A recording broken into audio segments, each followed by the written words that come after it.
Okay, welcome to Jewish Renaissance's BBC series. Many of you know me, but for those who don't, my name is Aviva Dorch. I'm the Executive Director of Jewish Renaissance, and I'm really delighted this evening to be chairing the next in our series on 100 years of the BBC.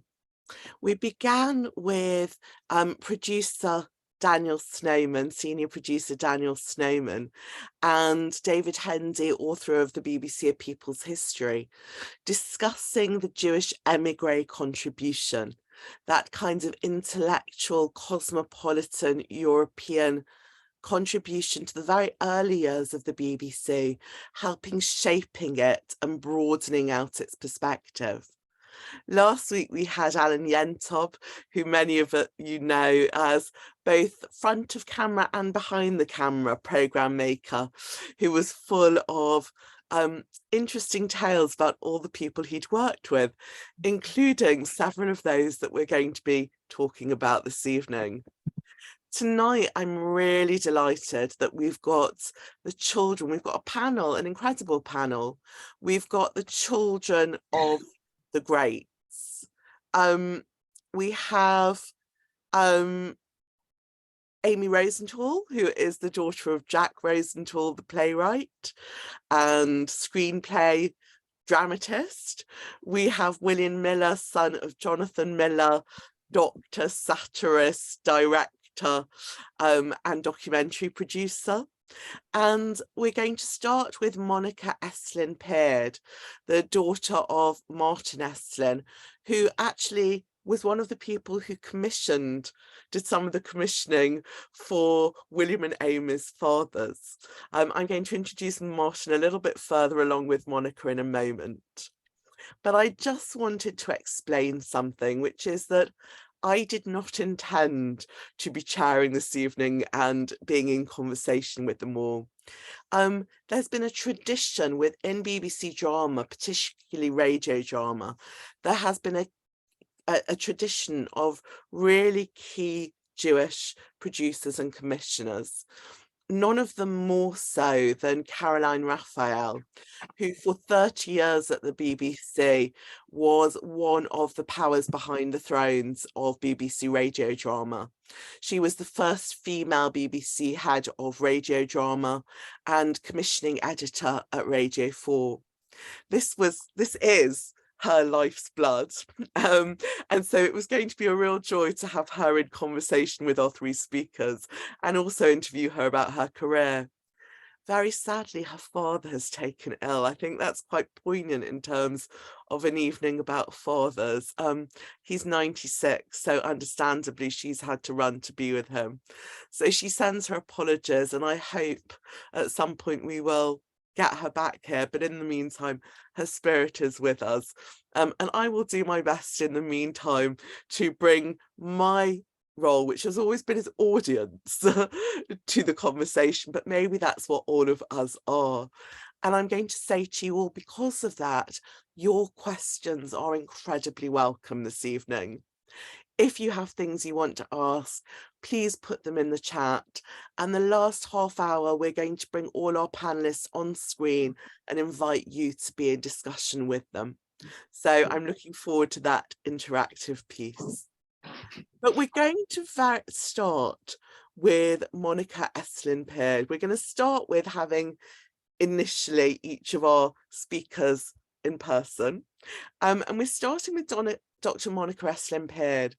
She's a musician. You'll hear that each of the children of the greats are great in their own right too, and they're creative in their own right. Monica's a musician. She's a passionate chamber music and orchestral player. And she did a PhD which explored the relationship between reflective practice and performance for those studying music at university level. So after a long career in broadcasting, international consultancy and training, she ended up entering the teaching profession.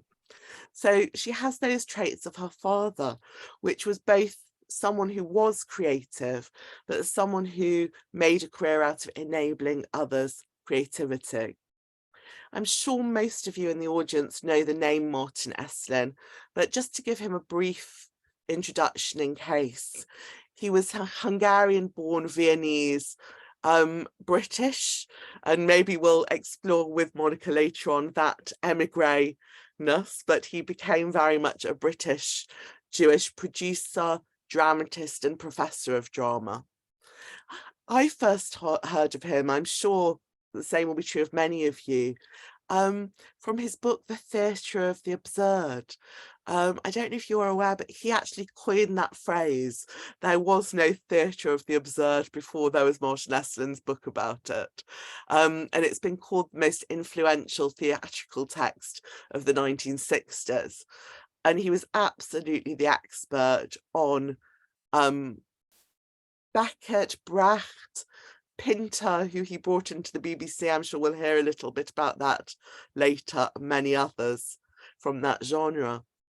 Martin Esslin began working for the BBC in 1940.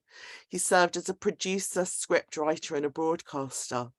But most notably, from 1963 to 1967, he headed BBC radio drama, having previously worked for the External European Service. And then later, he took the position of head of radio drama, in which he said about that job that he tried to bring to life his dream of a national theatre of the air. And I was talking to the producer David Hunter a while ago, who worked as a drama producer for Radio 3 and 4. And he said to me that at its height, the afternoon play got every afternoon the equivalent of the audience the National Theatre had in the entire year. So Martin Esslin brought that National Theatre of the air to the radio. We're really delighted to have his daughter Monica talk about him. Monica, over to you. Thank you. Well, it all starts with a puppet theatre. A small boy, perhaps 8 years old, playing with handmade china dolls on hooks with which he can re-perform plays in a gorgeous puppet theatre. Goethe, Schiller, Shakespeare. A more modern drama, say, by Schnitzler, we're talking the 1920s, requires a policeman. So he commands his stepmother's sister, who was passionately interested in his theatrical journey, to make a new costume and transforms the puppet.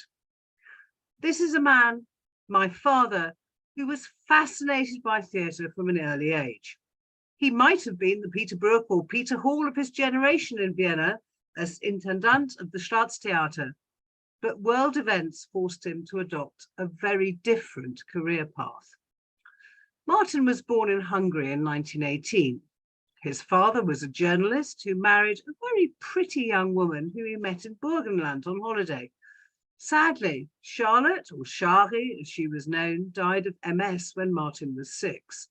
Paul, his father, subsequently married Gerta, a 1920s culture vulture who pursued opera stars across Europe by train. She was uninterested in parenting, but her sister Maya took a great interest in Martin, hence the puppet theatre. After moving to Vienna in 1920 at the end of World War I, Martin excelled at school. However, these were precarious times financially, and the family vacillated between middle-class flats in Schönbrunn and less salubrious dwellings.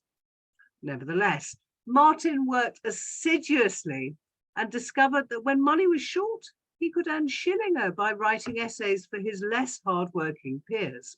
More of that later.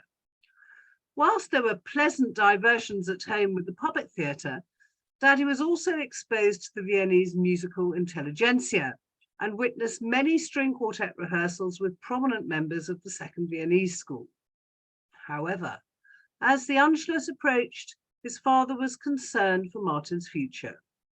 Daddy had enrolled in 1936 at both Vienna University to study English and philosophy and at the Reinhardt Seminar to study theatre direction. He talked to me extensively about the delights of Schönbrunn, the imperial palace on the outskirts of Vienna. He decided to position himself as a director-producer, The best way to entice attractive young ladies to be coached and perhaps liaison dangereuse in the bushes of the palace gardens. But this idyllic period of study was to be destroyed by the news of the Anschluss in 1938. Martin's father could see what was coming and advised Martin to leave.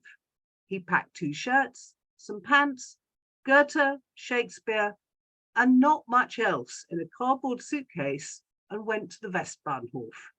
He needed an exit visa as a Jew. When he got to the official government post checking visas, the young official was a schoolmate of his. Rather than stamping his passport with a ye, yacht, for Jude, he passed Martin through. Why? Martin had written essays for him at school. A lucky escape, and not the first. Martin's early years in England were trying. Just as everything seemed to be lost and he was going to use his last 10 English shillings to gas himself, a telegram arrived from the BBC, summoning him to Caversham, the site of the BBC monitoring services. He only realised many years later that he had to be positively vetted. It turned out that the interview which secured his first job at the BBC was with the composer Ralph Vaughan Williams. Not surprisingly, given Martin's background, the pair discussed music by composers of the Second Viennese School, like Schoenberg and Berg. Initially billeted in Caversham in February 1940, Martin listened to German news broadcasts in a wide range of languages. He translated all these bulletins and sent them to English native speakers who checked the translations. Thus, daily monitoring reports were sent to all government departments. Such was his ability that he was rapidly promoted to a roving monitor, which meant that he had a much more powerful radio set. In spring 1940, Daddy discovered a German radio station broadcasting at over 3,000 meters on longwave, where German news was read at dictation speed. He realized that these broadcasts served 2 functions: to inform German forces of what they should do 48 hours later, and also to provide propaganda material for German language news sheets distributed to German soldiers serving across Europe. He transcribed these broadcasts and shared the information with the British government. Not long afterwards, the 3,000-meter broadcast stopped, but the Germans shared the same information using the Hellschreiber, a kind of hybrid radio and teleprinter. Initially, Martin no longer had access to these broadcasts, but Bletchley Park staff who broke the Enigma code managed to acquire a Hellschreiber machine in Lisbon and shipped it back to the UK. This machine was installed in the German service in Bush House. Now my father could read, say on a Tuesday, what Goebbels was planning for the following Thursday. Whilst my father was not in production in early 1941, his job as a German-speaking runner gave him access to all the archive material collected by the BBC, including Hitler's speeches from 1933. These speeches were on 78 RPM discs. Martin decided to listen to these discs in his spare time and identify the main themes in Hitler's speeches, such as false prophecies, economic information, and German sound bites, in which Hitler contradicted himself. The then head of the German service, an Englishman, Richard Crossman, loved the idea. So Martin's soundbites became a regular part of German service programming. What I find interesting is that this is a thoroughly intellectual and critically analytical approach to broadcasting. Perhaps one might see this as a precursor of current BBC programs like Reality Check and Unspun Truth. And that is exactly what made it so important. Whilst the Germans broadcast their own propaganda, hiding the truth about operations, the BBC team, directed by the government, only broadcast the truth, even about bad news. As an Austrian refugee of Jewish heritage, Martin was very aware of his status. Bush House was, as he wrote in his unpublished autobiography, a microcosm of European intellectual life. Whilst when I worked at Bush House in the early 1980s, going to tea was a thing, he found the process of assimilation difficult. Should one sit at 3:30 in the canteen with one's linguistic peers, or one's cultural peers, or one's Central European peers, or even one's Jewish peers? Daddy's solution was to try to become British by reading the Times, doing the Times crossword, and reading the Spectator. This was not necessarily easy. He reports elsewhere that he had to force himself to do this to fit in and to be able to hold intelligent or more than intelligent conversations with his English bosses. This is not just about being a Jew. It's much more a question of ethnicity and cultural identity. To what extent do I, as the daughter of a Central European Jew, identify with Daddy's upbringing? The answer is that I identify as a Central European and fluent German speaker. However, I didn't know about my Jewish heritage until I was in my late 20s, and I had been brought up as a practicing Christian, perhaps because both my parents were tainted by Nazism. After the war, my father joined the European service as a news reporter and was sent around the world to report on international affairs. In the middle 50s, he started to write his first book, Brecht, A Choice of Evils, returning to his dramatic roots. It was clear that he wanted to return to drama, perhaps not as he had originally intended at the Reinhardt seminar. The breakthrough came with his book, The Theatre of the Absurd, which was published in 1961, the year of my birth. His tenure as head of radio drama at the BBC from 1963 to 1977 was marked not only by a firm commitment to introducing Radio 3 audiences to European playwrights, but also a real love for drama production. He spent most of his weekends producing plays. As a 5-year-old, I was introduced to Sir John Gielgud and Dame Peggy Ashcroft in Broadcasting House. I hope I was polite and did my drawing in the control room, fascinated by what was going on in the studio, because at that age, I didn't know who these famous actors were. However, as I grew, the St. John's Wood House was full of famous figures like Harold Pinter and Billy Whitelaw at dinner parties. So I gave out the peanuts in a smart dress with a white cardigan. How very 1960s. Daddy never talked down to me, so the guests I liked were the ones who asked about school and the subjects I excelled in, rather than my dress. I think I really understood the exploratory nature of my father's work when he worked with R.D. Laing in the late 70s. Daddy had met Laing to discuss his work, Why Did the Peacock Scream? Together, they transformed this into a 4-handed radio drama with live music. I was lucky enough to go to the studio and watch all the recordings. What impressed me was his subtle and caring direction, his understanding of the symbiosis between music and language and the stars. For me, the most exciting was the pop musician Paul Jones.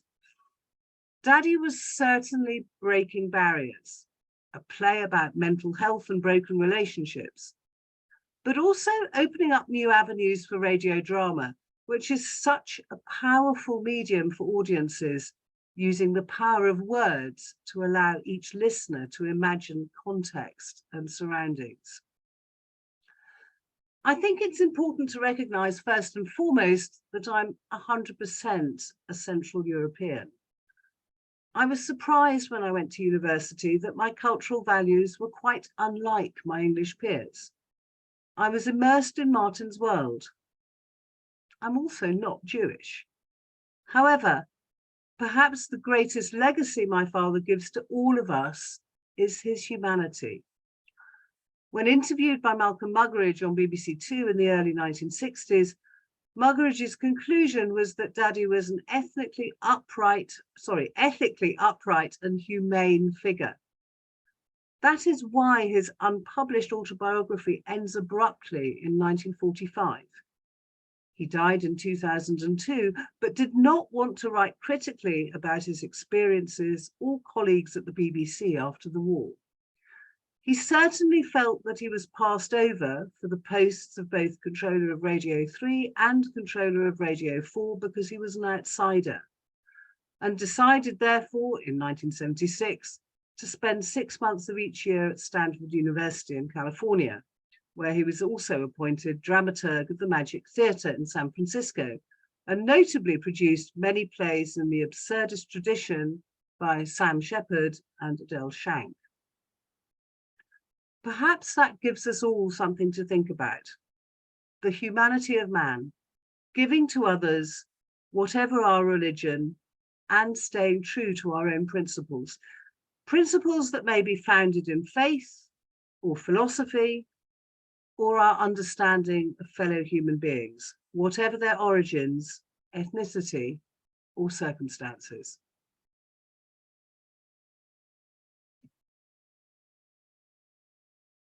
Thank you so much, Monica. That's such an interesting and warm presentation about your dad. And I actually believe you've got an image of, is it his study behind you? Or you're studying his material? Yeah, I'm sitting in what was his study. He's actually behind there he is. Woo, sitting in the corner. Sadly, it's been slightly subsumed by music. But nevertheless, I sit at the same desk that he sat at, and I look out over the garden where he did much of his writing and thinking. And that's a really important thing. And there's clearly a huge legacy for you from your father, both creative and emotional. What do you think his legacy, though, was at the BBC? What did he think his legacy was? Did he have a sense of that? Well, actually, at the end, he was hugely frustrated. But I think in the early years, he clearly had a very free rein because Val Gielgud let him do all this marvelous European theatre. And I think he wanted to push the envelope all the time. He wanted people to listen. And when I think back to how much drama there used to be on BBC Radio, it is now absolutely horrifying that when I drive down to Sussex on a Friday afternoon, there's a 15-minute playlet.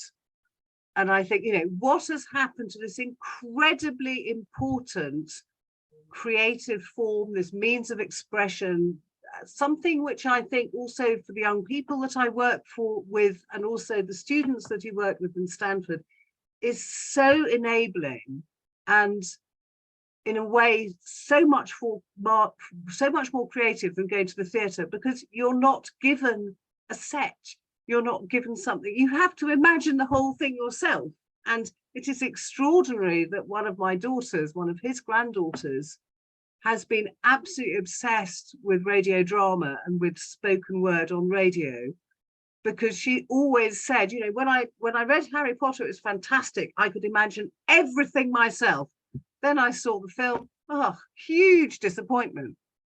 I know, because as you said, it's about the development of the imagination. And I think that idea of development was key, both to your father's work, but to BBC drama as a whole. It was seen as a training ground, wasn't it?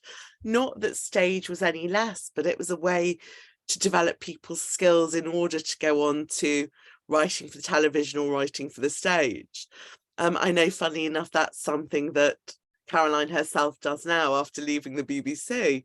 She's teaching at the Central School, not the Central School for Drama. I think she's teaching actually at the old St Martin's, the University of the Creative Arts is it now called, but anyway, teaching young people. She said what's happening now is a lot of young playwrights are starting with podcasts, are starting with drama podcasts, and then those are being picked up and adapted by places like Netflix. So I think what's interesting is that when I started at the BBC, I produced a version of Pre-Paradise Sorry Now by Fassbinder, just on the edge of absolute horror because it's based on the Moors murderers. And we did this whole production, and we had fairlights, we had saxophones, whales being transformed into screens and all the rest of it. And then they went, oh, well, that was really interesting. How nice. You're just at the start of being a trainee at the BBC. We can't broadcast this. And I think I had acted exactly in the spirit of my father. Let's push the envelope. And okay, looking back, it's about child abuse and murder and all the rest of it. It's pretty horrific. But on the other hand, the fact that one can create something in sound is absolutely thrilling. And that is something which, you know, podcasts capture some of that. What slightly worries me is the old, you know, Saturday night or Sunday night drama is a 90-minute play. A podcast could be 5 minutes, 15 minutes. And what I would like to see is that more of our young people, and indeed our educators, encourage young people to develop the ability to concentrate and get engaged with something over time. Okay, well, we'll take that on. I think that's probably something Amy and William have got quite strong views about too, especially Amy being a playwright herself. So maybe we'll come back to that later in the Q&A with all of us. Let me just ask one question just to finish off with you though about your dad. You spoke about the adaptation of the story of the Moors murderers being a key kind of play for you to produce. What do you think for him? Which were the pieces he was most proud of making? That's probably almost an impossible question. But I think in the end, the introduction of Beckett in San Quentin and the fostering and his coaching of Rick Clushy, because I was very often in California at that time. And I remember him saying, oh, we're dealing with these prisoners, but he was utterly fascinated. He had absolutely no prejudice about that. Right. And after he died, Rick Clushy contacted me and he said, I understand you're coming to California and there's going to be some kind of encomium for Martin. Can I come along? And I said, yes, of course you can. Because actually, for me, the biggest impact perhaps you could ever imagine is that absurdist theatre connected with prisoners, the people who Clushy describes as being in cages, and they could understand that this interminable waiting without an answer had really deep meaning for them. And that to me says Daddy understood people. Really interesting. Really interesting. And I think you're right. And I think, again, that's the theme we'll come back to, but what a perfect way to transition into the others, because I've been sitting here thinking about what your three fathers had in common. And I think what you've just said about that drive towards the imagination, the education, but also having a political consciousness behind what they were doing, and a social consciousness, absolutely is something all three of them have in common, as well as being incredibly prolific. Thank you so much, Monica, and we'll bring you back a little bit later. It'd be lovely to see you again soon. Thank you. So we're going to move on to Jonathan Miller, and I know that social and political drive was something he was very conscious of. William and I had a bit of a chat about it last week, but let me introduce both him and William first. So Jonathan wasn't just Jonathan Miller, he was Jonathan Wolfe Miller. We might have a chat about that middle name a little bit later on in terms of Jonathan's background as well. He was an English theatre and opera director. He was an actor, an author, television presenter, humorist, and let's not forget, a physician. I know we're going to talk a little bit about his series, his documentary about the body a little bit later on, which I think was one of those key moments in BBC television. So after training in medicine and specialising in neurology in the late 1950s, Jonathan Miller came to prominence in the early 1960s. So at the time Monica Esslin was publishing on the Theatre of the Absurd, Jonathan Miller was in the comedy review Beyond the Fringe. So very different kinds of theatrical traditions there. So Jonathan was there starring with people like Peter Cook, Dudley Moore, and indeed Alan Bennett, who later on would become one of his neighbours in Gloucester Crescent, somewhere I'll come back to in a moment. In the 1970s, he transitioned from comedy to opera, and he began directing operas. Again, I think that's something that Jonathan is going to talk about a little bit later. He became an associate director at the National Theatre, and then later on he ran the Old Vic Theatre. So he has this huge career, and then starts producing and presenting and writing for the BBC. So as a writer and presenter of more than a dozen BBC documentaries, he became a television personality and a public intellectual. I mean, thinking about making television all the way until his death in 2019. But his son William, who's going to talk about him, is very much in his father's tradition. He's a writer and a television producer in his own right.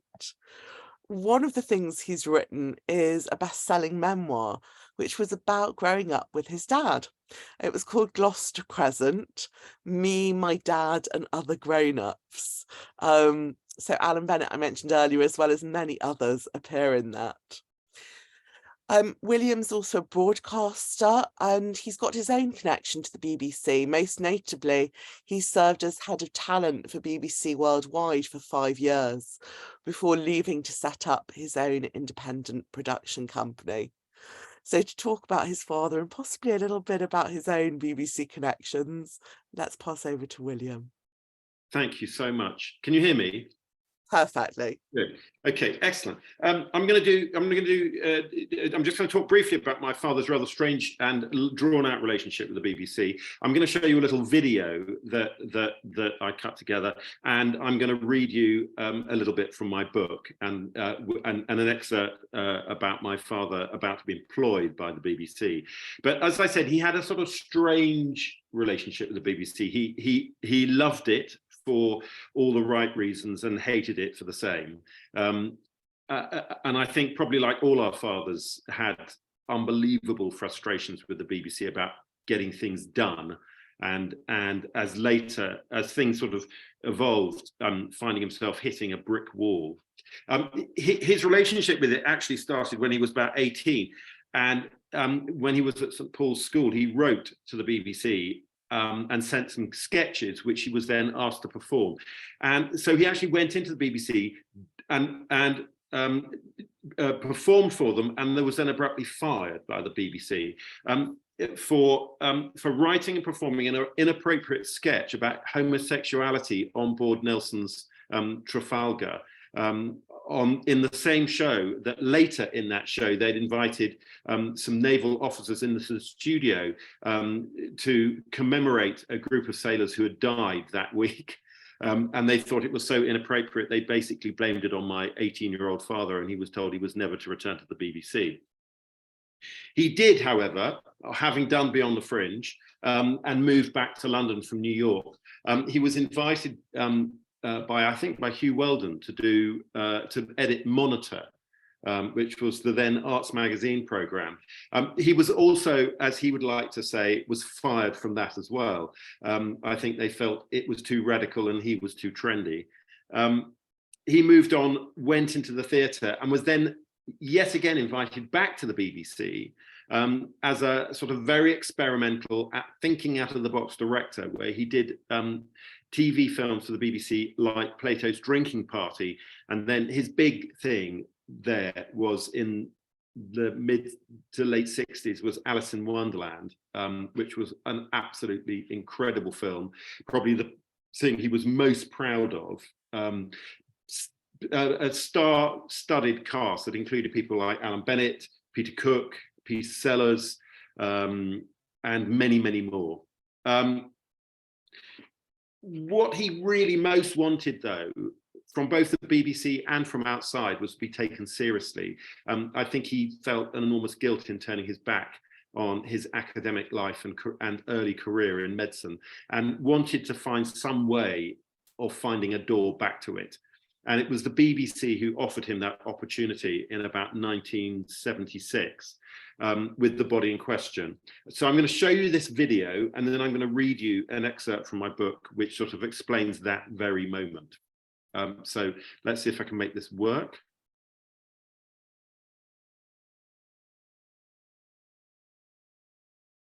Just bear with me for 1 second. There we go, found it.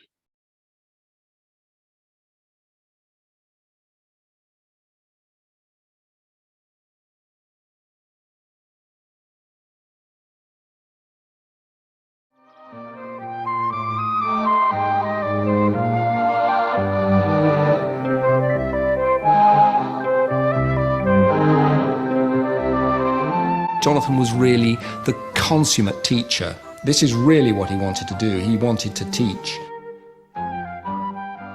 I was determined with the designer Conlon Lowry to build a set which was the inside of Jonathan's head. And this was really a room, a place, a jumble, a sort of thing which existed and didn't really exist at all, that we could change and move around and add things to and so on. Interested in the philosophical principles which had guided medical development, and particularly my interest in what I would call models and metaphors, the way in which models and metaphors have actually been one of the most important motifs which have stimulated medical advances. We used to sit together in the set, usually after the shoot, and work out what it was we were going to do. And some of them he could interact with, and some of them had to be done with graphics or in a special setup. So the idea of using 500 red Ford Fiestas as blood cells seemed like a pretty good idea to me. Like motor cars, though, they wear out. They begin to falter and have to be replaced. Their useful lifespan is only about 120 days, after which they become fragile and inefficient. But the derelict blood cells can't be left abandoned on the curbside in the busy bloodstream, as this would lead to a pileup or a thrombosis. On holiday, if he found a dead rabbit on the road, he would stop the car, throw it into the back of the car, we'd all go home, and then it would be nailed to a breadboard, and he would open this thing up and show us everything. Here's the aorta and here's the heart, and for me, actually, that's what at that age made me think I wanted to be a doctor. I was hugely inspired by that. So, of course, when it came to him, doing a post-mortem on a human body, on the body in question, I thought, I've seen all that before. The subject of this post-mortem was a 70-year-old man who died 3 days after being admitted to hospital, suffering from sudden breathlessness. When I attended an autopsy and asked the pathologist questions, that did break new ground, and I don't think that anyone was particularly offended by it. I think they were rather intrigued by it. You feel as if your hands are 10 times larger than they are. They're not really bigger in the sense that they just grow to a large size, but they just go fat. It's like your hands blowing up like a balloon. How far up the arm does the feeling go? Just as far as here. And you put your hands together, and you still feel it, and you play tricks with your hands, move your fingers about, and you still feel your hands great big fat like a balloon, as if they've blown up like a balloon. My hands are normal weight, they're just very, very fat and big.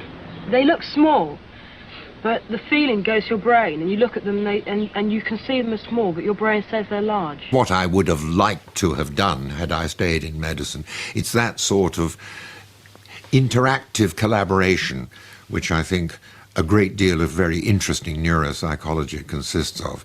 Every time I pass a hospital, I feel as a Catholic must do who's lapsed and who hasn't taken communion when he goes past.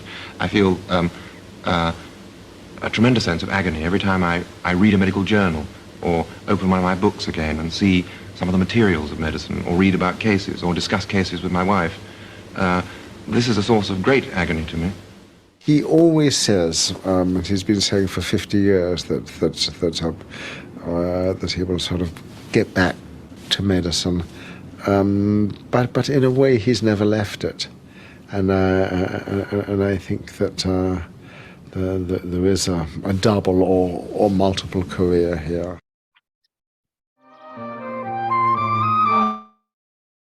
Did that work? Great. Okay. Thank God for that. So I'm now going to read an excerpt from just to explain something about the book. The book is in 3 parts, which basically covers the 3 schools that I went to, and in each part, it's in the voice of me as the boy who went to that school. So this bit is me looking back over my secondary school years. So it's the voice of me as a 16-year-old. So you'll have to excuse the grammar and the approach. So here we go. From my bedroom window on the top floor of the old manse, I can see all the way to the end of the Green Road. It's exactly 1 mile long and goes from the village war memorial to the bottom of a hill before turning off towards the River Spey. The Green Road is so straight, you'd think it had been built by the Romans, but it means you can see any car approaching the village long before it arrives. This is something I've done many times when I've been excited about the arrival of a visitor. On this occasion, the whole house was excited about the arrival of a man from the BBC. He was flying up from London to see Dad and talk to him about making a television series that he claimed could change his life. Apart from the time Dad had gone back to London on the same day we had arrived, no one had ever come all the way to London, from London to Scotland, just for the day.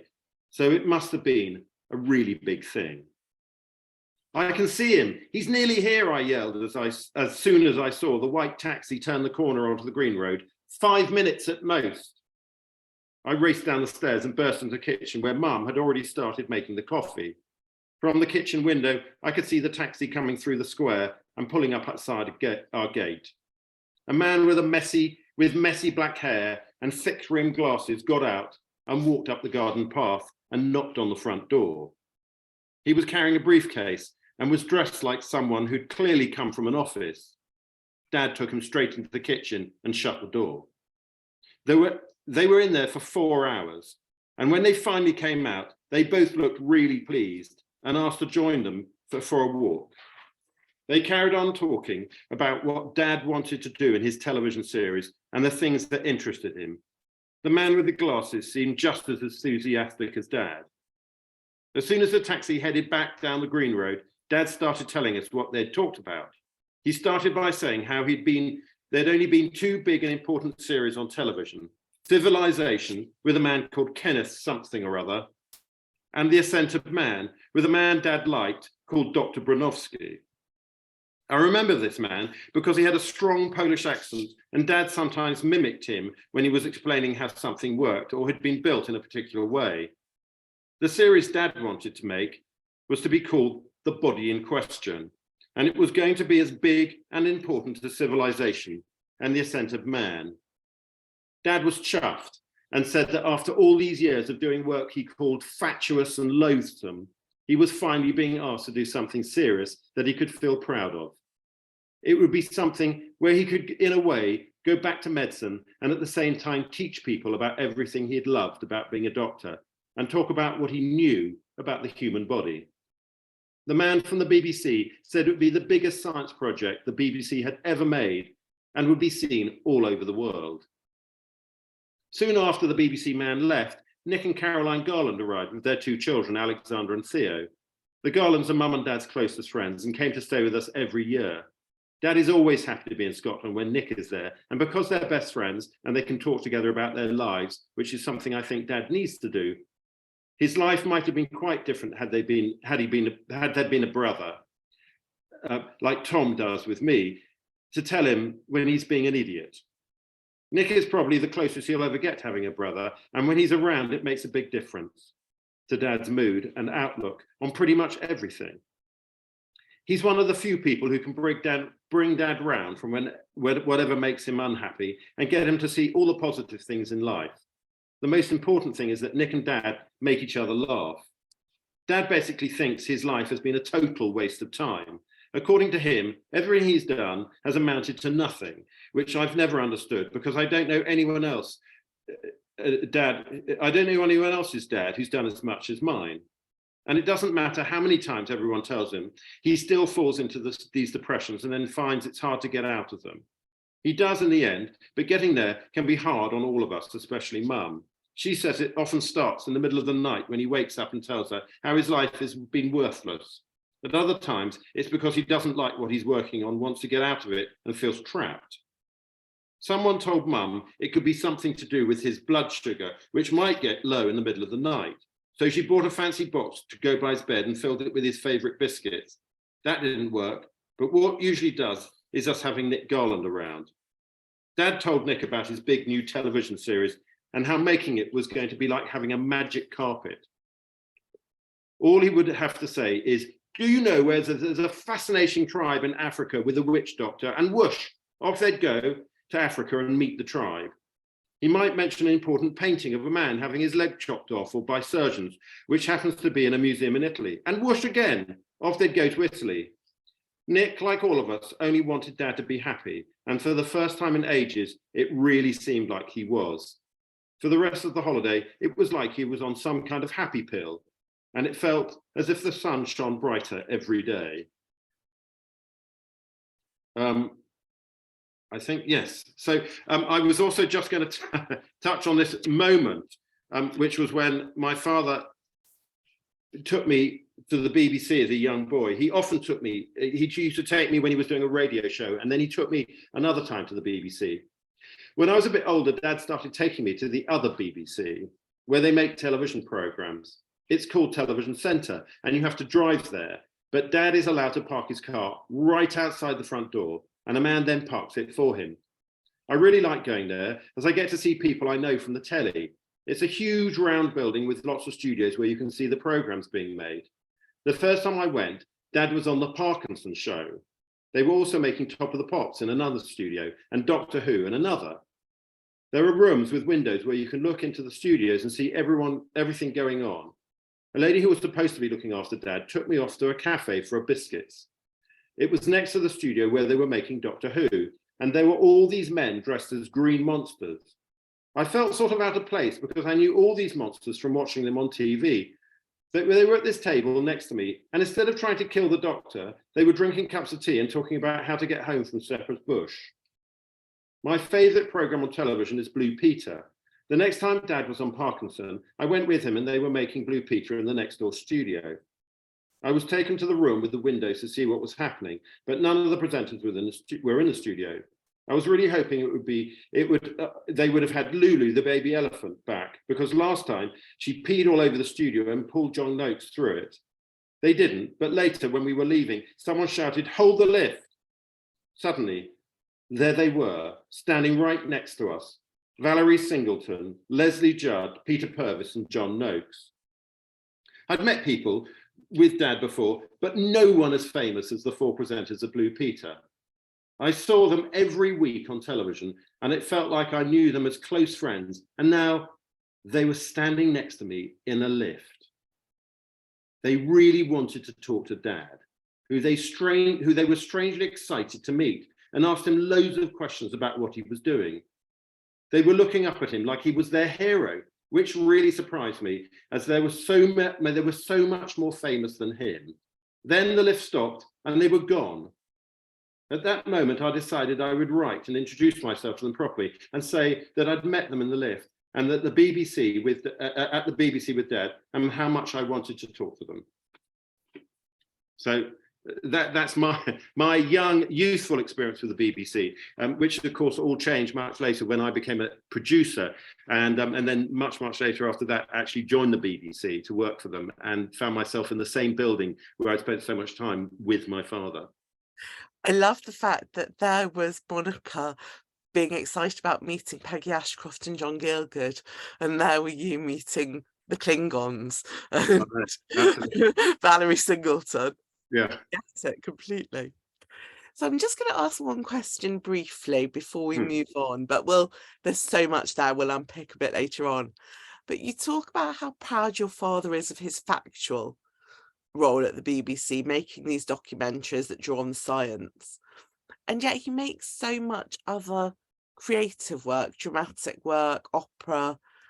What was it, do you think? You know, did he really think all that was loathsome, I think, as you said, fatuous and loathsome? Or what was it that he really thought about that kinds of work? And did it also have a social agenda like Martin Eslin's dramatic work did too? I'm not sure it had a social agenda. I think my father wanted to educate, entertain, and inform in that sort of Reithian way. But he also, I mean, he did a lot of drama at the BBC. I mean, he did 12 Shakespeare's, and he did many other plays, and he did operas like Così fan tutte and The Beggar's Opera for the BBC. And of course, his proudest achievement of all for the BBC was his film, the film of Alice in Wonderland. So I think, you know, he was a huge dramatist. I mean, he did an enormous amount of factual, but he could also jump ship and do high-end drama for them as well. And I mean, his problem was that he wanted to be, he had this sort of two sides where he wanted to be taken seriously as an academic, and things like his series on madness and his series on atheism and the body in question were huge opportunities to do that. And I suppose, you know, he did big dramas and theatre, but it wasn't where he was most happy. And I think it was him feeling like he wasn't being taken seriously. I mean, Nick, at his funeral, his friend Nick Garland described my father like a large, elegant Georgian house with a fantastic library inside and beautiful proportions, and which was the thing he wanted to be seen as. But he said upstairs in the attic of this large house was a vulgar music hall comedian who would come downstairs in a pinstripe suit, smoking a cigar, telling crude jokes. And so that's really how he saw himself. Oh, to have a eulogy like that. What a brilliant depiction of your dad. And thank you so much for talking with us about him. We've got loads of questions, but we'll come back to those in a little while. But thank you so much, William Miller. Thank you. Let me bring in Amy Rosenthal now, whose dad is just as prolific, if not more so, than the others, although mainly with drama. I'm going to introduce Amy first because she's an award-winning dramatist in her own right. She's a recipient of the Sunday Times Drama Award, was shortlisted for the Susan Smith Blackburn Prize for Female Dramatists, among other things. And her own plays include Sitting Pretty, Hannah Knight's On the Rocks, Fear of Cherry Blossom. And she's just recently, I know from our discussions, been working on a new play about the Mitford sisters. But she also did an adaptation of her dad's work. Jack Rosenthal's autobiography by Jack Rosenthal was published posthumously. And she did a 4-part adaptation of it, which was titled Jack Rosenthal's Last Act. And that was broadcast on BBC Radio 4 in July 2006. So we might ask Amy a little bit later on about her adaptation of her father, as well as her own work. So who was her father? Jack Morris Rosenthal was born in Cheetham Hill, Manchester in 1931. Same place I grew up, so I'm very fond of that. And I think those Manchester roots are obvious because one of his first things he did was to write 129 early episodes of Coronation Street for the ITV. And I know that's somewhere Maureen has recently returned to. And in fact, they've now renamed a street in Manchester Jack Rosenthal Street, which is great. But he did huge amounts for the BBC too. I mean, in total, he wrote over 150 screenplays, which, I mean, the idea of that in a short life is just overwhelming. These included original TV plays, feature films and adaptations. I mean, among other things, he co-wrote Yentl with Barbara Streisand. He won 3 BAFTA awards though. Those were for Bar Mitzvah Boy, which is about a bar mitzvah, The Evacuees, which was based on his own wartime evacuation, and Spend, about football pools winner Viv Nicholson.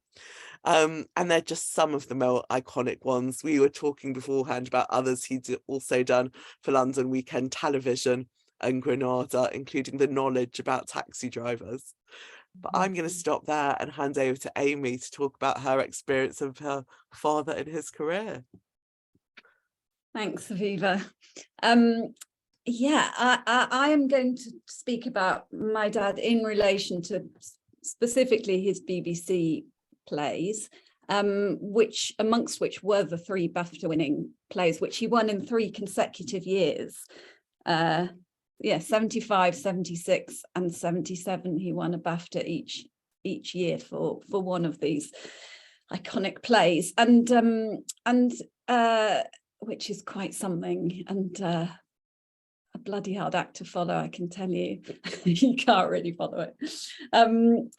But I think also the plays that he wrote for the BBC, or the ones I'm going to speak about, are particularly autobiographical or useful in terms of touching on his life and also who he was. So, in fact, the first play I wanted to speak about, The Evacuees, which was his first original screenplay, initially was not a BBC commission. It was commissioned by Granada, which was where he began his career in its really very, very earliest days. And the Granada studios were not yet built when he first was interviewed for a job there. So he had his interview in a kind of makeshift builder's hut in the parking lot, because the studios were still being built. And it was such early days that one of his first tasks was, as a kind of runner, to buy all the loo roll holders for the new building. So everything was very much springing up around him. And Granada was incredibly exciting and risk-taking and a great place to be.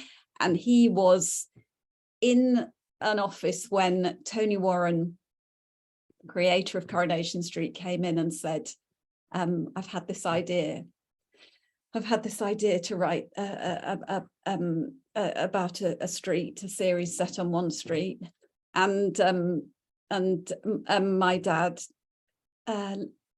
saw the first episode go out and thought, my God, Tony's street is my street, right up my street, and wanted to write an episode and was given an opportunity, went out and bought the Olympia portable typewriter behind me and began his writing career with episode 30 of Coronation Street, which went out in January 1960, I believe, or 61, and went on to write 108 more episodes of Corrie. Then did lots of other work for Granada, and eventually Peter Eckersley, who was head of drama at Granada, took him aside and said to him, come on, Jack, when are you going to write an original screenplay of your own? And he said, I haven't got anything to write about. He said, well, write about something that's happened to you. He said, my dad said, well, nothing's ever happened to me. Said, well, something must have happened to you. Go on, something. He said, well, no, I was born, I was evacuated in the war. And Peter Eckersley said, that's your screenplay, write about that. And my dad said, I haven't got a pen. And Peter Eckersley threw his biro across the desk at my dad and said, now you have. And he went away and wrote The Evacuees. He wrote it, either The Evacuees, I think it was The Evacuees, he wrote, it was The Evacuees, in a cupboard in our house in Roslyn Hill in Hampstead, in our flat, because I had just been born and my bedroom was his study. I took over his study, so he wrote his first original screenplay in a cupboard. It was for Granada, but Granada couldn't produce it. They didn't have the money. And so he bought it back from them. I think his commission fee was £900. And he bought it back from them and he sold it to the BBC. So his first screenplay was broadcast on the BBC, and it was the story of he and his brother being evacuated during the war, and probably many of you have seen it. It's his perspective, really, of being evacuated, not very far away, to Blackpool, and they ended up he and his brother, who were in the script, like in the film, like Danny and Neville, and they end up with Mrs. Graham and her husband, who are not Jewish and have never really encountered little Jewish kids, and don't have children of their own, and just have no idea really how to be with them. And they had to stand up. They weren't allowed to sit down at dinner. They had to eat pork. And they had to clean and polish the house.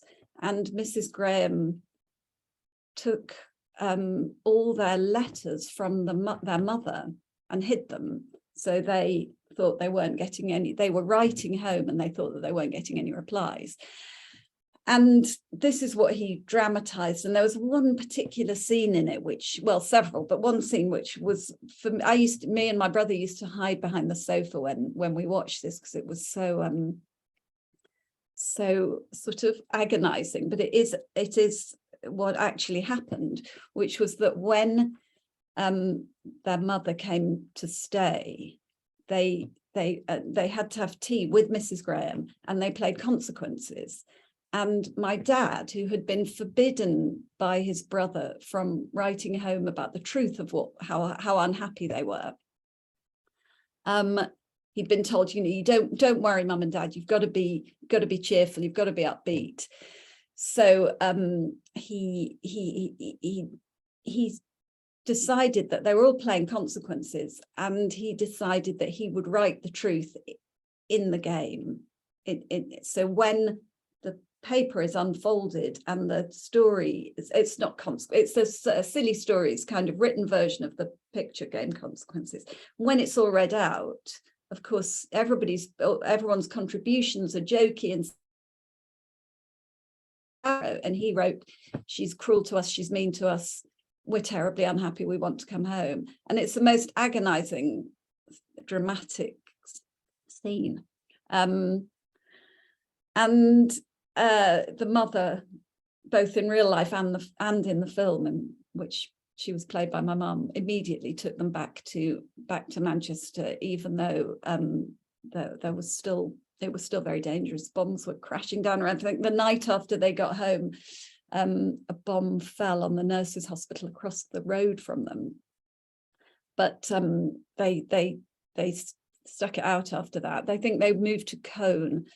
But they weren't evacuated again. So that experience informed his first original screenplay. And the other thing I wanted to mention about that film, which made a huge impact on me as a playwright, and also I think says a lot about him as a man, is there's a wonderful little scene after the mother has turned up and taken the boys home. And Mrs. Graham is packing up their, she's sort of tidying their room, the boys' room. And her husband comes in, and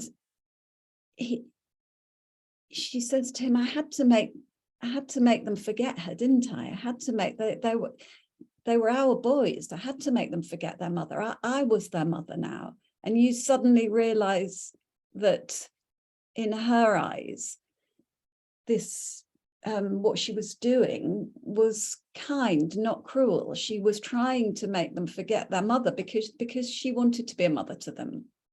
And it's such a humane portrayal, a moment that my dad has written for someone who was really very cruel to him.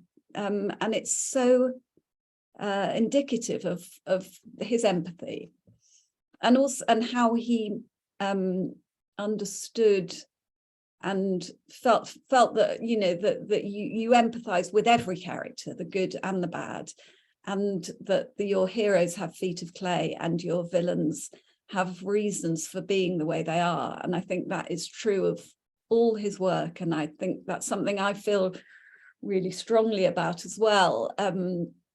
And in a way, it's kind of become slightly unfashionable. I feel like now in drama, often things are very, very black and white.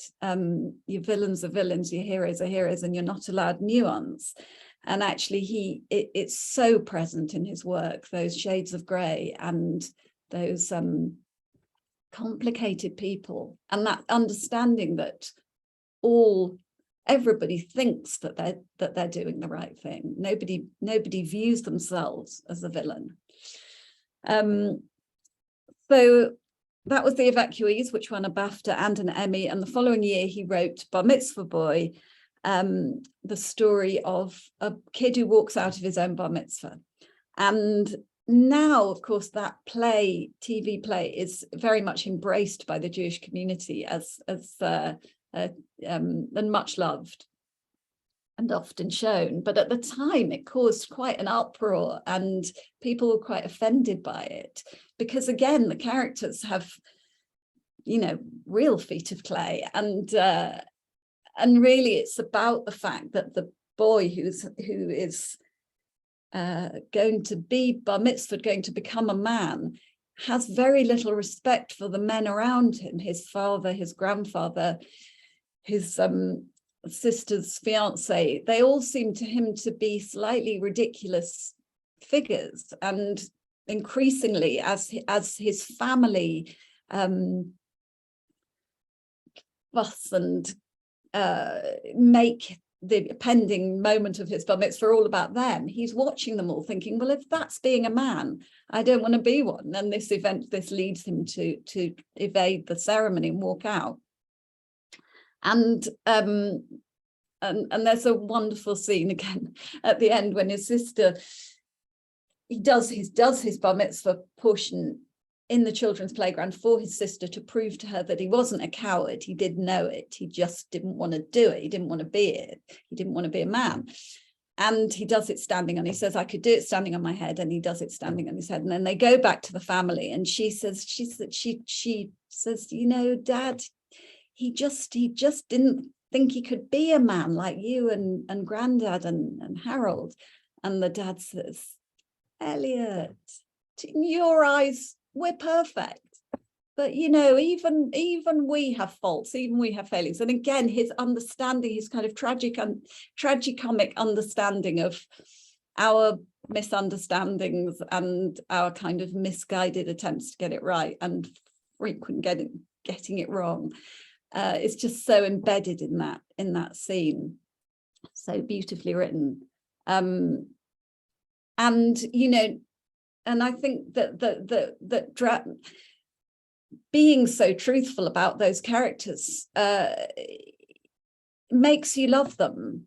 I think at the time it was quite shocking to people, because actually people were not used to seeing Jewish characters portrayed on screen, and so the community were kind of concerned that it wasn't a positive portrayal of all of them. But actually, of course, now you look at it and they are deeply lovable, and they're lovable because they're flawed, because we all recognize that. Am I running out of time, Aviva, or shall I keep? Yeah. So I just briefly want to... Just a few more minutes, but you're doing fine.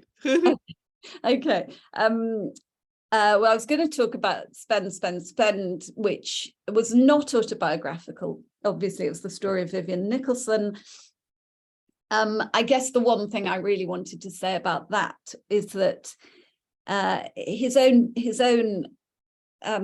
reason for being fascinated by her story was that winning the pools brought her more pain than her own childhood, which had been an incredibly painful and poverty-stricken and abusive childhood. And that the kind of, again, awful irony, tragicomic irony that winning the pools was worse than everything she'd experienced in the build-up to winning the pools shows again something of his preoccupations. And I guess maybe, Aviva, we can talk about the last things he did for the BBC were Eskimo Day and Cold Enough for Snow, which were about the experience of my brother and I going to university, specifically of my brother going to Cambridge, and I'd gone to Manchester a few years before, and my dad experienced terrible empty nest syndrome. And he wrote about that in Eskimo Day and its follow-up, Cold Enough for Snow, and got bags and bags of letters came to the BBC because so many parents related to what he was talking about, which was this immense sense of redundancy when we were no longer in the house. And he really, really suffered during that time. And I think writing it was a form of therapy for him to help him understand his feelings around that. But maybe that, that will lead into what we can talk about, Aviva, because I also adapted those screenplays for radio as well as the autobiography.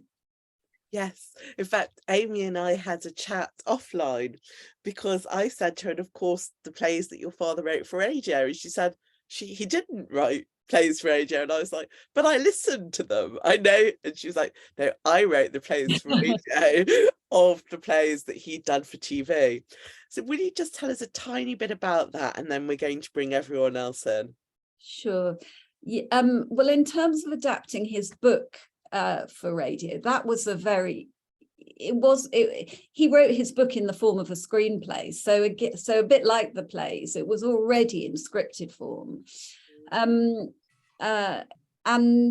yeah, I mean, adapting his work comes very easily to me. I've grown up with it, I know every line of it. And I also think that we have quite a similar sensibility, so it was not hard for me to, I understand the rhythms of his dialogue, and I also think I come from a similar place as a writer. I think we share a comic sensibility and also an essentially hopeful view of humanity, in spite of all the evidence against. I would say that both he and I are kind of melancholy optimists or cheerful pessimists or something like that, and that kind of informs the spirit of the work. So, and as Monica said, you know, radio, it's all about igniting the imagination. Radio listeners have a tremendous ability to visualize. So really transferring something from a screenplay to radio, you want to create a sound tapestry, but basically it's much more about kind of editing it and making it tighter to fit a shorter slot. But really, I think that cinematic imagination is something that all radio listeners have. So I love that, the cinematic imagination, because I would even say, you know, operatic imagination was the one thing the three of your fathers all shared, although they shared many other things too. Maybe shall we bring William and Monica back on screen with us? I know I have many questions for you all, but I know people in the audience do too. So I'm going to hold back for a moment and bring Irene Wise on to start off with, and then maybe we'll have some others down the line. Irene, did you want to ask a question? Okay, thank you, Aviva, and thank you so much to our three speakers. I can't tell you how indebted I feel to all your fathers for different reasons, and in a way it's the same reason, for bringing a humane, fantastic voice to radio. Particularly, I'm a great radio listener, but also to TV, thinking about the things that Jonathan Miller did. I mean, the Alice in Wonderland, you know, I mean, at school, we all just talked about it endlessly and impersonated Peter Cook's role in that. But all of them, and to Martin Esslin for bringing Waiting for Godot and so on to the radio, and all those things. So, the Jack Rosenthal programs, well, some years ago, I did a series for them at the university I was teaching in, and we did the evacuees, and it's so humane, as Amy was saying, about giving that humane voice to the woman who behaved so cruelly, and then suddenly you understand her, and that kind of thread goes through all of your fathers, of really understanding what motivates people and humanizing even the enemy in a way. And that's something kind of extraordinary. But also the humor, again, in all of those kind of programs. And in Amy's father's one, I'd forgotten how funny Bar Mitzvah Boy was. I mean, I was at the front of the audience and the people could hardly hear it because I was laughing so much. It was, and there's also a story about the evacuees, that the boys who played the two evacuees were Jewish and actually very observant. And she doesn't understand, the foster mother doesn't understand anything about dietary laws and isn't interested. And she forces them to eat this gruesome pork sausage. And the director told them it was a pork sausage. So when he films them, they're kind of absolutely, grimacing over the sausage and forcing themselves to eat it. In fact, it wasn't a pork sausage, but it's a brilliant piece of how do you direct and get young kids to work. I mean, I can think of other examples in the cinematic history of doing that, but then I also want to say, sorry, this isn't exactly a question, but I just want to say it because it's lovely the way, well, all of you have continued the legacy in your own different ways, but like William's, I thought it was a wonderful program about your father, William, that you did last year, last August or 2021. Yeah, thank you. The Lost Memories. It was so moving. I mean, I cried at that. It was just beautiful, beautiful. And again, the medium of radio was perfect for that. It's very new for me, and I'm loving it. And I'm going to be doing more too. So yes, watch this space. Oh, great. That was really lovely. And also, Amy very modestly didn't mention the way she closed the Eskimo days and Cold Enough to Snow, because it's actually a trilogy, with the final one, Amy, being yours, Thin Ice, which was that from your point of view. And that was beautiful as well, because, well, it was just lovely, because the empty nest syndrome, which works both ways, it's difficult. And you express that. So I love the way you're all continuing the legacy. And having said all that, I have got a question, which is, what do you feel about scheduling now on the radio and the way drama, the drama slots are going? And it's in the, when I used to listen to radio drama, the plays were an hour and a half. Now that's reserved for Radio 3 on a Sunday evening, or they become serialized. How do you see that going in the age of TikTok and these sort of soundbite slots? So I'm going to stop talking and ask you. Sorry. Shall we start with Monica? Thank you so much, Irene. Okay. And look to see how much your father's work reached and influenced people is amazing. But Yes. Monica, do you want to take that one on? Well, I'm going to be the dinosaur in the pack here, because having grown up surrounded by radio drama, having to listen to huge amounts of radio drama and having the attention not of a gnat, but a significant attention span for hard stuff. I'm going to turn this upside down. I saw my grandchildren at the weekend, and for my 3-year-old, my younger daughter is producing micro radio dramas of her favorite books. And he's going to do that with music and effects. And these are children who are living in a family without a television. They don't know what a mobile phone can do. They have some idea that it has pictures on it, but beyond that, they have no idea about CBeebies or anything like that, or Teletubbies. And actually, my hope, although it's a very slender one, is that more creatives, and indeed more of us in our own families, will go back to our roots as producers and make new drama for our children and our grandchildren and inspire them to listen. Well, I love that.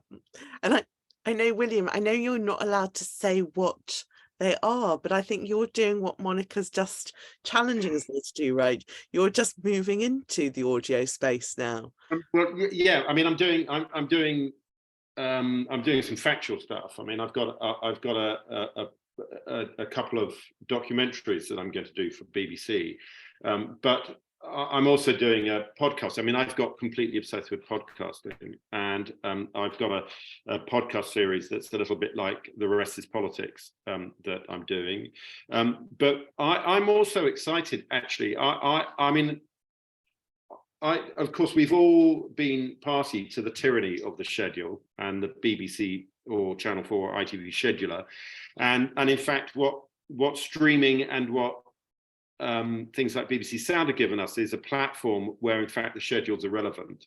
And I think some of the best audio drama that I've listened to in the last few years has actually been on BBC Sound, with things like Tunnel 29, Nuremberg, and others. And actually, I think it's a huge opportunity to do long form content with more episodes in a very, very different way, where you're not constrained by the schedule.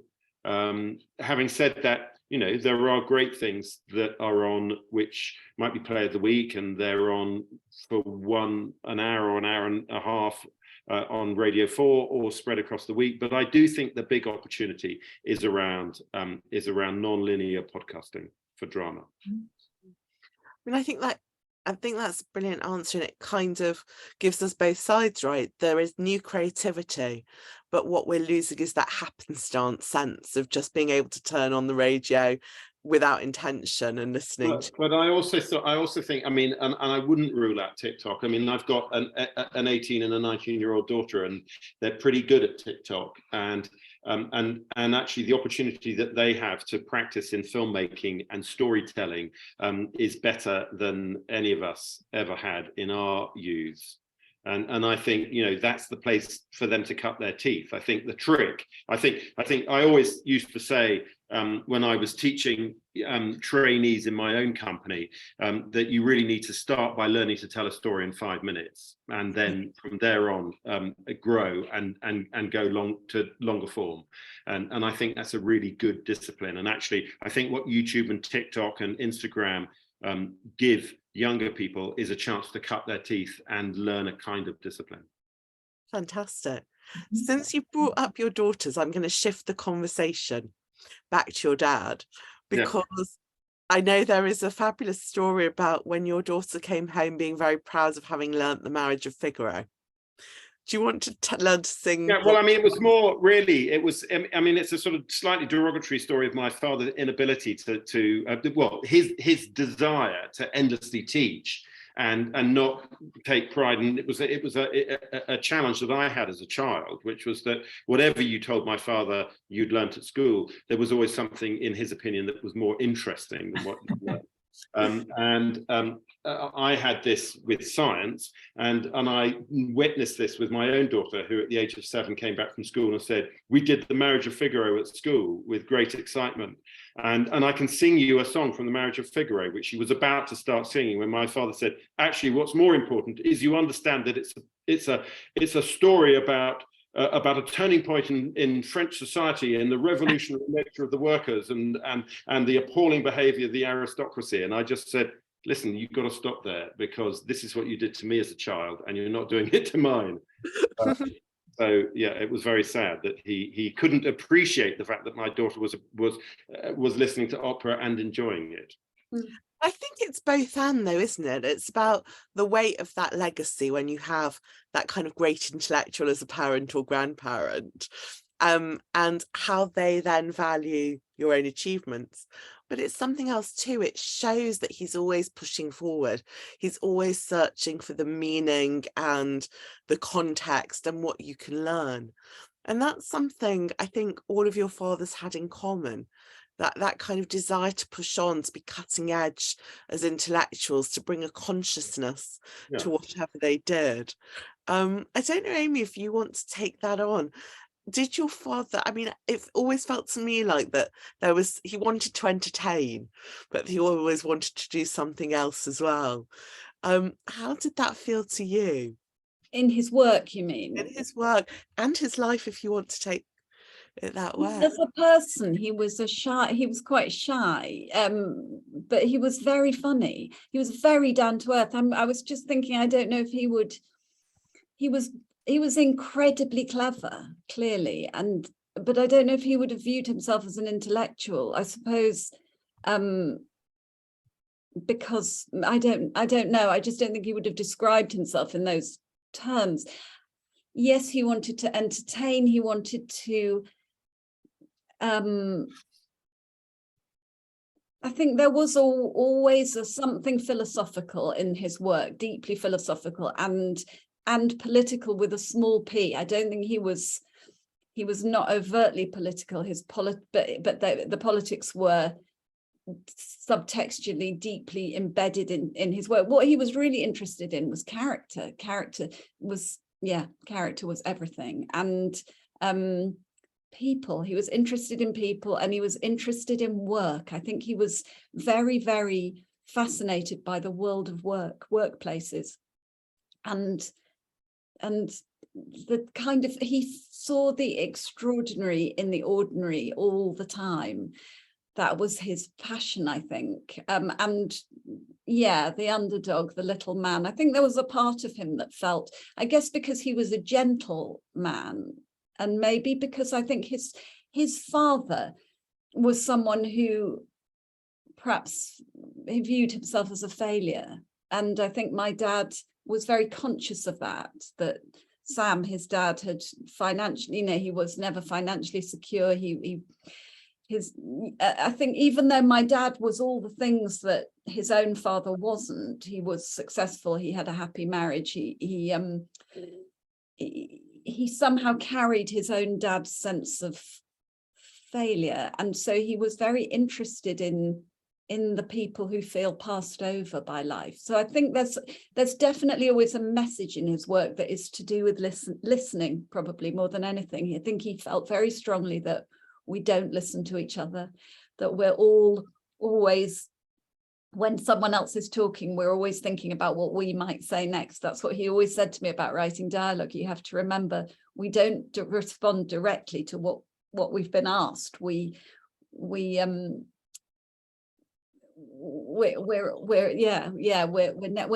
never listening as fully as we should be. We're thinking about what we're going to say, and that's probably the best lesson he gave me as a dramatist.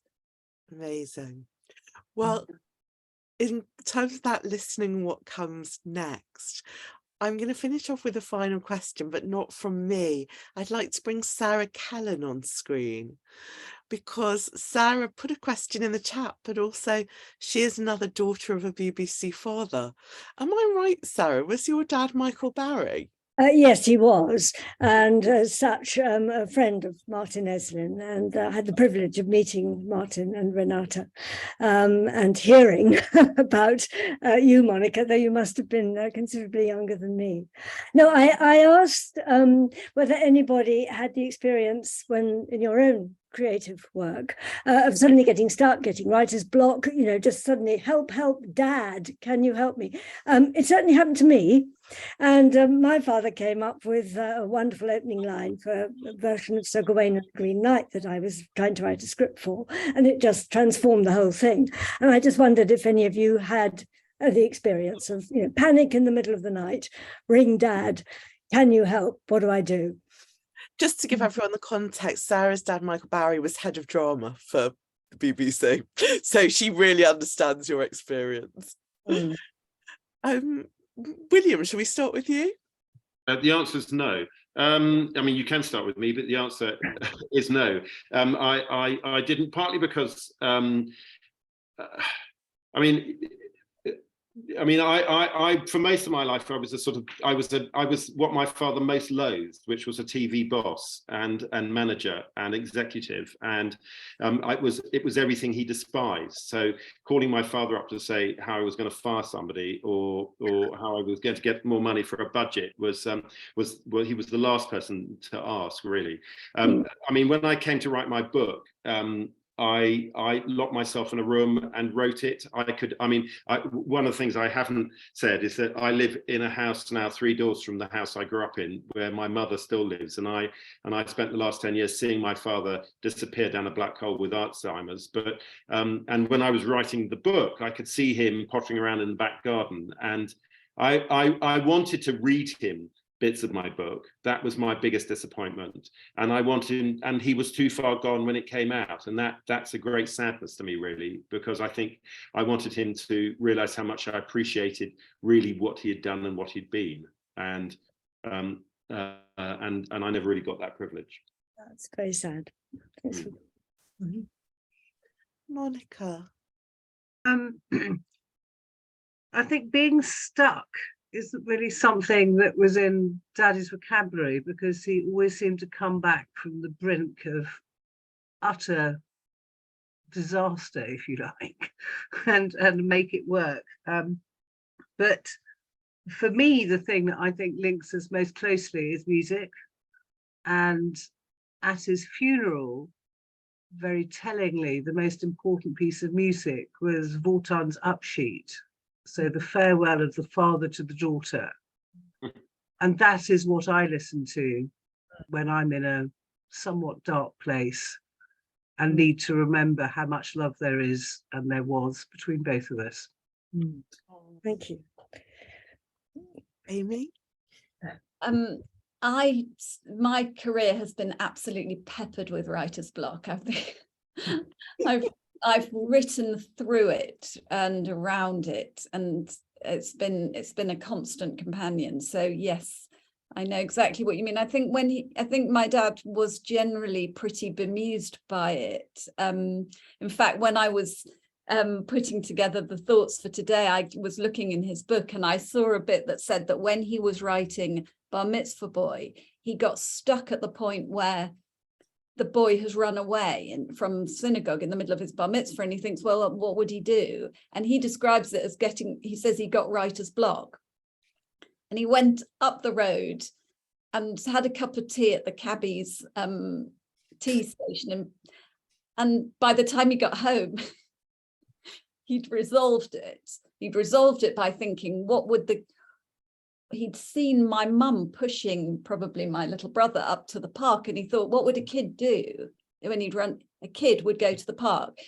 He'd gone back to the idea of character. What would the character do? So his writer's block lasted for about 45 minutes, whereas mine has lasted for about 45 years.